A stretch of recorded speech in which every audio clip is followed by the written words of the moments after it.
Following their persecution in the lower valleys, the Waldensians who moved up here into the higher valleys did not do so to live life as hermits. Number one, they fled persecution, but once they got here, they tried to establish as normal a life as possible. And normal for them was training missionaries and training their young people in how to study and how to teach the Bible. This here, the College of the Barbs, stands today as just one example of what would have been numerous schools that would have been spread all over the valleys, where they would teach and train their young people to be missionaries throughout Europe.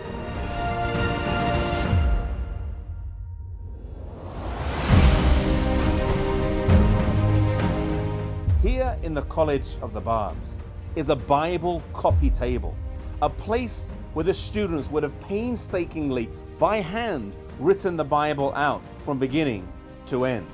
You see, the Bible was very important to the Waldensians. They had it in their own language. It formed a basis for congregational worship. There was also societies of young people that would meet together and would commit large parts of the Bible to memory.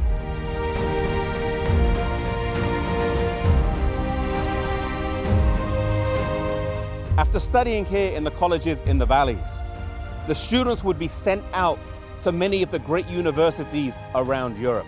We know that some of the countries that they went to were England, Scotland, France, Spain, Germany, the Czech Republic, Poland, Lithuania, Bulgaria, and Croatia.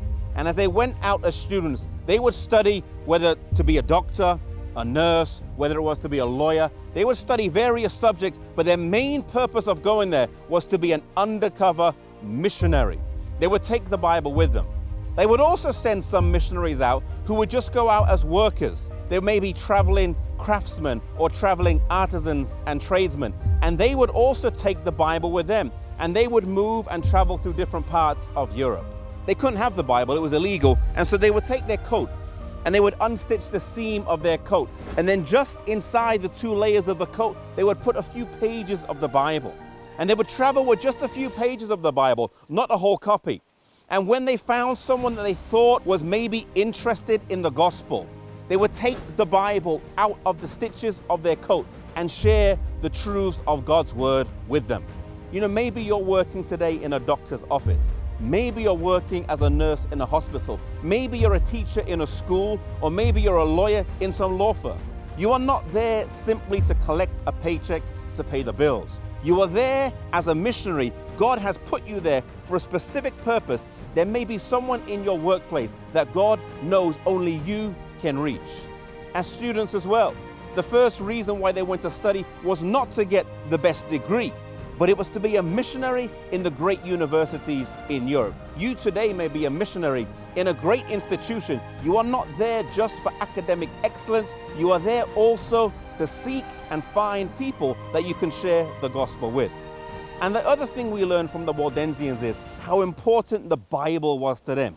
If they would take just a few pages and put it in their coats and then share it with other people, how much more should we commit the Bible to memory? How much more should we commit the Bible to study, that we would know God's word and be able to share it wherever we are? They stand today, these Waldensians, as an inspiration to us. And may it inspire us for service, may it inspire us for study wherever we are.